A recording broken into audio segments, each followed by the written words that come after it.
नमस्कार, बहुत स्वागत है आपका।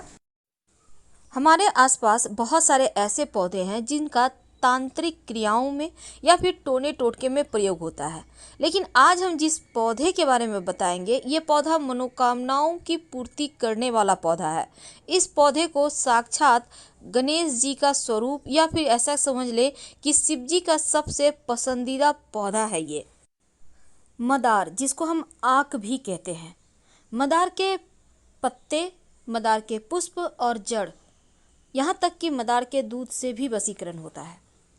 आज हम आपको 3 प्रयोग बताएंगे जिससे आप शत्रु पर आप ये प्रयोग कर सकते हैं। शत्रु शांत हो जाएगा, वो बस में हो जाएगा। प्रेमी प्रेमिका लव रिलेशनशिप में परेशानी है या फिर वैवाहिक जीवन में समस्या है तो भी इसका वशीकरण कर सकते हैं। पूरी तरह से सात्विक है, इसमें किसी को हानि नहीं होगा। और तीसरा, अगर नौकरी व्यापार में परेशानी है तो भी आप वशीकरण कर सकते हैं। देखिए, मदार के पत्ते से वशीकरण करना बहुत आसान है।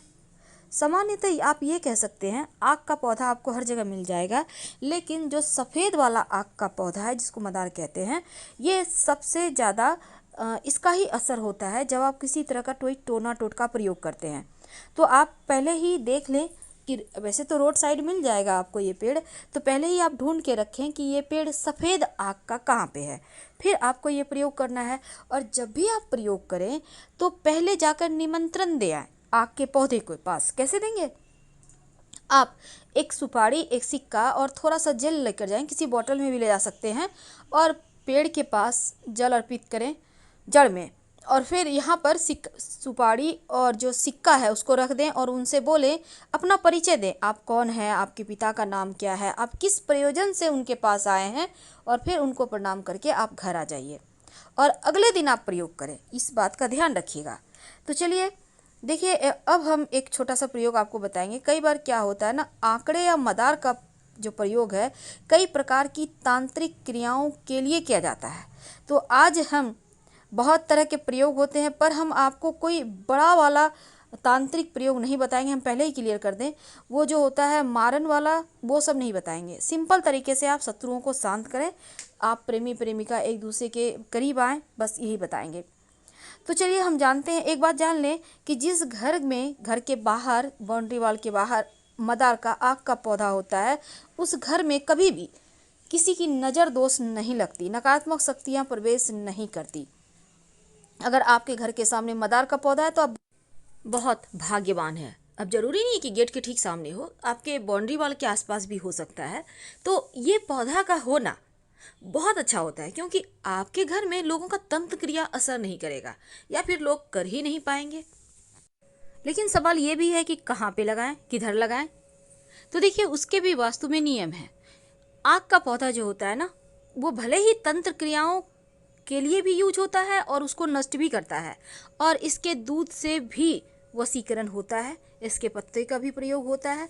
तो चलिए, आज हम बहुत सारी बातें करेंगे, लेकिन एक बात खास, मदार का पौधा जब भी लगाएं, घर के मुख्य दरवाजे के बाहर दाहिने तरफ। एक और बात, जब भी आप कोई टोना टोटका करते हैं तो शनिवार को ज़्यादा अच्छा रहेगा करना।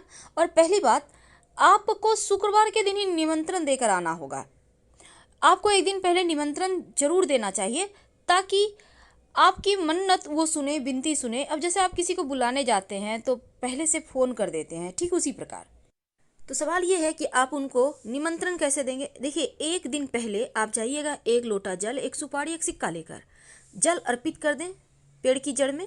और कभी भी कर सकते हैं, सुबह से शाम तक, जरूरी नहीं है कि भूखे रहना, आप खा पी के भी कर सकते हैं। उसके बाद सिक्का और सुपारी उनके पास रख दें, जड़ के पास, और उनसे हाथ जोड़कर प्रार्थना करें, अपना परिचय दें, आप कौन हैं, आप किनके बच्चे हैं, क्यों आए हैं, और उनसे कहिए कि के साथ।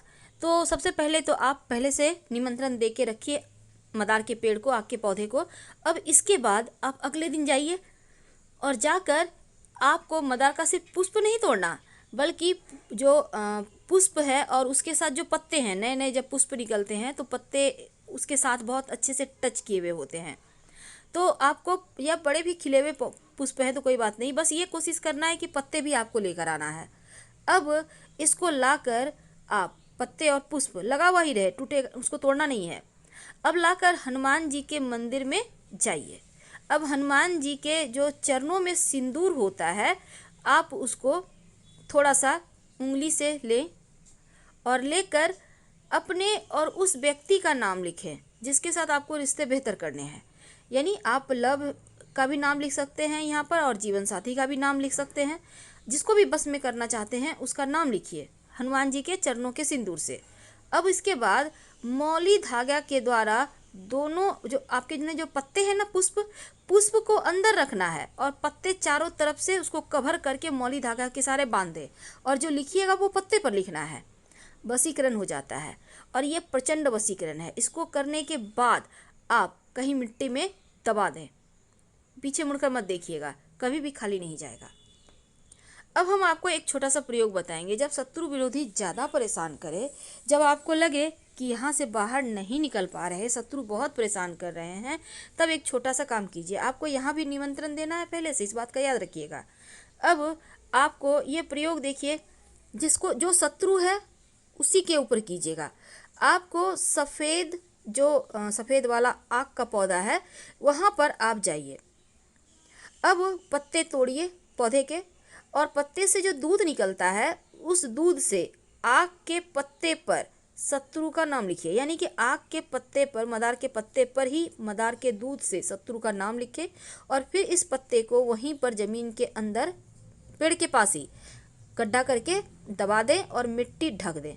शत्रु बस में हो जाएगा, शत्रु शांत हो जाएगा और आप फिर परेशान नहीं होंगे।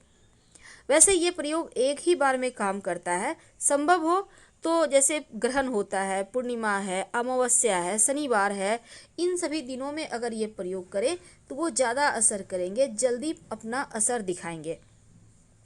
ज्योतिष के अंदर यहाँ तक माना जाता है कि अगर आप मदार की जड़ को ताबीज के अंदर रखकर, यानी सफ़ेद मदार की जड़ ताबीज के अंदर रखकर काले धागे में बांधकर गले में या बाह में धारण करें तो आप पर कोई कितना बड़ा भी तांत्रिक प्रयोग किया होगा वो समाप्त हो जाएगा।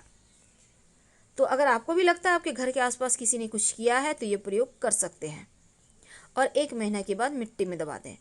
तो चलिए सबसे अंत में एक खास उपाय। कई बार क्या होता है, आपके ऑफिस में, आपके व्यवसाय स्थल पर लोग बहुत परेशान करते हैं, कई बार घर में भी लोग परेशान करते हैं। तो ऐसे में एक छोटा सा काम कीजिए। आक के मदार के पत्ते से भी वशीकरण होता है, लोग परेशान नहीं करेंगे। तो आपको मदार के पेड़ की जड़ किसी भी शनिवार के दिन थोड़ा सा तोड़कर ले आइए, लेकिन पहले शुक्रवार की शाम निमंत्रण दे आइएगा। और इसके साथ ही एक पत्ता भी तोड़कर ले आइए, आक का जड़ थोड़ा सा और एक पत्ता।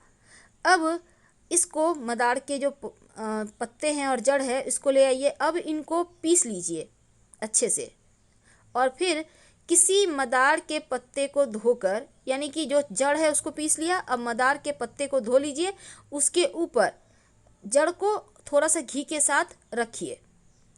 अब इसका आप तिलक कर सकते हैं, जिसके भी सामने जाएंगे वो बस में हो जाएगा। आप चाहें तो मदार के पत्ते भी पीस लें, मदार का जड़, मदार का पत्ता और थोड़ा सा घी मिक्स करके। ये प्रचंड वशीकरण है। आपके नौकरी रोजगार में भी आपको समस्या नहीं आएगी, कोई भी आपके सामने टिक नहीं पाएगा और ये वशीकरण तिलक है। वैसे तो आप वशीकरण के लिए यहाँ पर आप चाहें तो लाजवंती के पौधे का जड़ भी डालकर, पीसकर डालकर आप प्रयोग कर सकते हैं, इससे भी वशीकरण होता है। तो छोटे छोटे प्रयोग हैं पर इसके असर आपको बहुत लंबे समय तक दिखेंगे। अब देखिए, सफ़ेद मदार की जड़ और पत्ते से जो वशीकरण होता है वो कभी खाली नहीं जाता। तो अगर आप एक छोटा सा प्रयोग करें, जैसे कि एक सफ़ेद का मदार का एक पत्ता तोड़कर ले आए और पत्ते को घर के बाहर कोने में दबा, जब भी कीजिएगा बस चुप रहना है। अब ये नहीं कि बातचीत कर रहे हैं, प्रयोग कर रहे हैं, बिल्कुल ऐसा ना करें। चुपके से करना होता है टोटका, जैसे कोई टोके नहीं, बातचीत ना करें। और शत्रु वाला आप उपाय जरूर कर लीजिए। बस आक के पौधे के दूध से ही लिखना है आक के पत्ते पर और आक के पेड़ के नीचे ही मिट्टी में दबा देना है। और जितने शत्रु उतने पत्ते पर लिखिएगा, एक ही पत्ते पर सारे शत्रु का नाम मत लिखिएगा। आपको तो पता है जब 10 साल पुराना आक का पौधा हो जाता है तो उसकी जड़ में गणेश जी की आकृति बन जाती है। और ऐसा कहीं आपको मिल जाए तो जरूर घर ले आइए और विधिवत पूजा आराधना करें। आपके जीवन में धन की कमी कभी नहीं होगी। लेकिन इसी आक के पौधे की जड़ को अगर आप शिवलिंग पर अर्पित कर दें और फिर इस जड़ को जो स्त्री संतान की चाहत रखती है वो अपने कमर में सफ़ेद धागा या लाल धागा में बांध कर पहन ले तो 3 महीने के अंदर गर्भाधान होता है, संतान की प्राप्ति होती है। तो ये प्रयोग वैसे तो आप किसी भी पुष्य नक्षत्र में कर सकते हैं, नहीं तो किसी भी सोमवार को शुक्ल पक्ष की। तो हम आपसे विदा लेते हैं। जानकारी अच्छी लगे तब लाइक कर सब्सक्राइब करें, अपनों से शेयर करें। धन्यवाद।